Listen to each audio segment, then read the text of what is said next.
Okay, so in this video I'm going to show you how to make a bird feeder out of simple stuff that you're probably throwing in the garbage, and we're going to make it out of these four pieces of material I got here. I got a piece of welding rod, if you could see. It's this copper coated welding rod. It's an old pickle container. You can save these from your pickles. It's plastic, it's high density polyethylene. Here's an old grapefruit juice container. And I took a little slab of PVC, a little thin slice of it, and I slid it down the middle so it retracts. And I got a bottom from a flower pot that we're going to use as a cover for the top to try to help keep some of the rain out. The idea of this type of bird feeder system works by gravity, and it works very similar to the way chicken feeders work. And the way chicken feeders work is the grain will come down the feeder, and then there's a little space between the bottom or top of the grapefruit juice thing, that little green thing there, and there's a space between that and the bottom. That's mainly what you need. How big that space is, well, I mean, depends on the type of seed you're putting in there. If you're going to be putting regular bird seed and it's kind of mixed, it's got the little tiny round ones and sunflower seeds, then it doesn't really matter.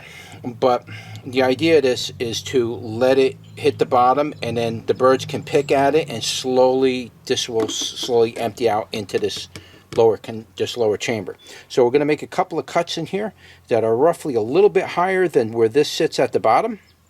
We'll make two cuts, and then we're going to put a piece of stick through the bottom of it, and you know, that'll make for where the perch, where they sit. And then we're going to take the rod and we're going to bend this so it becomes a hanger so we can hang it. And then use this for the very top. And the only thing that this is for is you need something to hold this in place. So when the rods come through, you have something kind of going in there, because you're going to have chipmunks and squirrels are going to be jumping on it, and they're going to be knocking the seed out all over the place. So we want to try to avoid that. So the first thing we want to do is get these cuts made and then go to the next step. Okay, so I made the two holes for the stick, and I made two slices in here for the lip that's going to push in like this. And I'm going to try to pull this out a little bit with some heat. So let's do one together and see how it works out.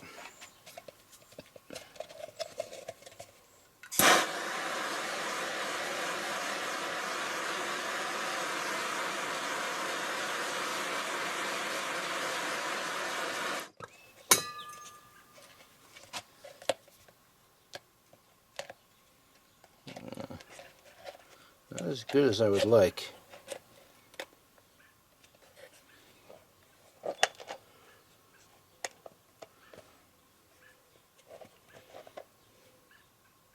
I need something a little wider than that. The concept's the same as the vertical barrel. You just want to create an opening big enough so that the birds can get their beaks in there. And this material is so light and thin, it could very easily overheat, and we're not looking to do that. We just want it enough to create that divot like you see here. Okay, so you see how I created that divot? It's the same concept as the vertical garden hanger that I did. And so now you should end up with a mouth that looks something like that on there. That's perfect for the birds to get their seed out of. And it's kind of on the small side at the same time, so when the squirrels jump on it, it kind of keeps the seed in there, because if not, the seed's coming out. It's going to be all over the ground, and the squirrels are going to eat, and not the birds. So let me do this other one, and we'll show you how I get the stick inside. Okay, so we got both cuts made, and as you can see, we got nice holes in there, nice little pockets for the seed to sit in, and the birds can feed on that. Next thing we want to do is we want to take our stick and we want to insert it in this hole. Now, I didn't pre-insert it, but heating it up may have made it, the shape may have went off in a hole. Now, this is a willow branch that I'm using, but you could just go to the store and buy a dowel if you want. I try to use what I have around my property. Willow's a good wood to use. It'll last a long time before it starts to get soft and rotten and all that. So let's put it in here.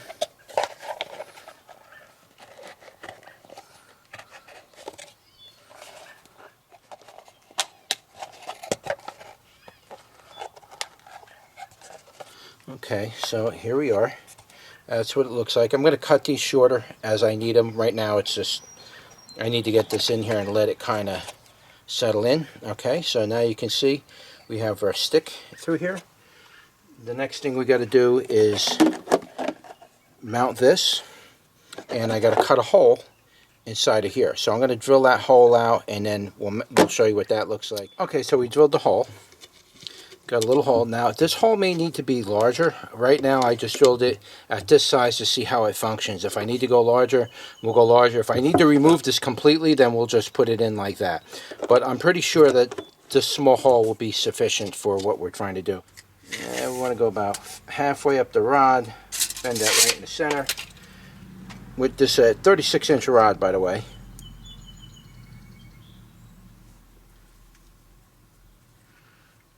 It doesn't have to be perfect, but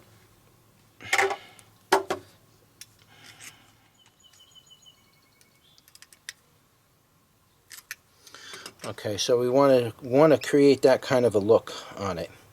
All right, the next thing you want to do is we want to bend this in such a way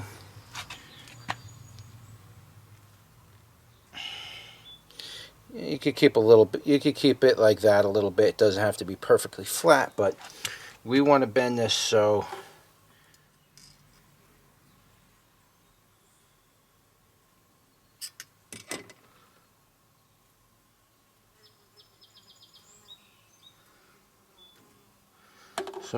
we want to end up with something like this.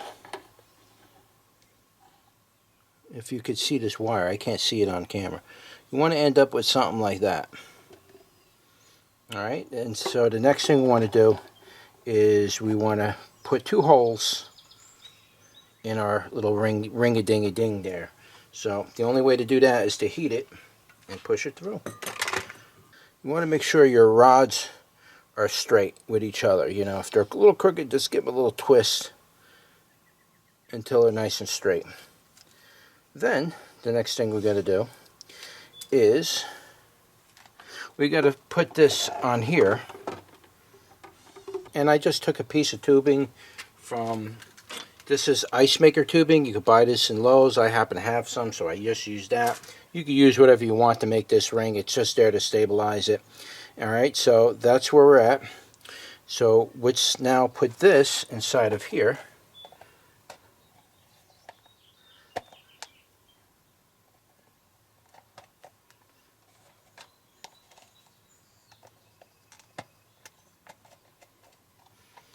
And see where we stand here.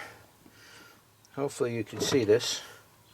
And then this will just sit in here. And of course, you know, we can move this ring. Oh, I'm going to bend that bottom up in a minute, but it's all adjustable. So you can put a longer bottle in here if you want. I wouldn't recommend putting anything too big in here, but you can do whatever you want. You got the room for it, you know. And so that's basically it right there. The next thing we'll do is we'll test it out and see how the bird seed works on that. Now with this tube, if you do use the tube, make sure you make your penetration right where the tubes connect so it doesn't pull apart. Outside of that, the next thing we're going to do is fill this with seed and get it hung up.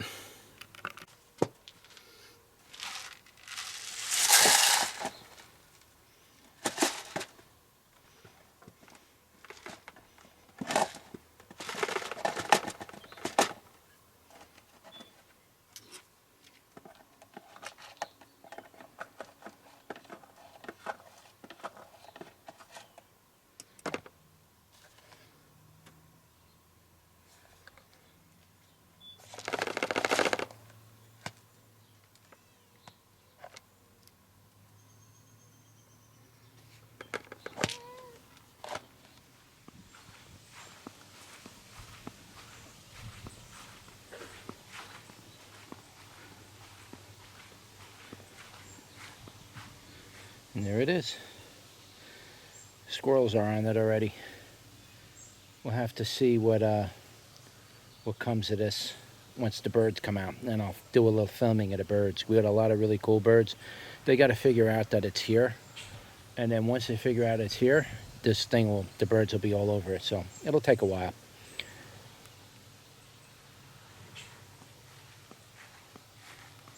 Appears to be working though, because that squirrel has been in there eating away at this stuff, and it dropped quite a bit. So he's been in there. He sits on this thing, believe it or not. It's actually balanced. Look, see, I pull it over, it doesn't turn.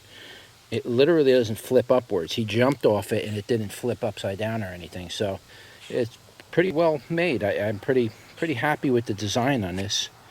Though you can see over here, you see what he did? He chewed the bottom off. The squirrel did that. He chewed the bottom off to get to the seed. You see how he chewed that whole lip off?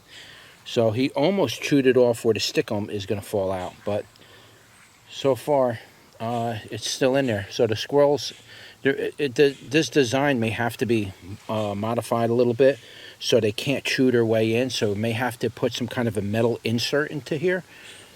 I'm not sure, you know, but as you can see, the squirrels did chew it up. I'm not sure if the chipmunks are getting up there, but I definitely seen a squirrel on there doing damage. So we'll have to see what happens. If not, I'm going to have to get a separate pole just for this and hang it by itself in the middle of my yard where it's going to be squirrel proof. All right, just thought I'd share.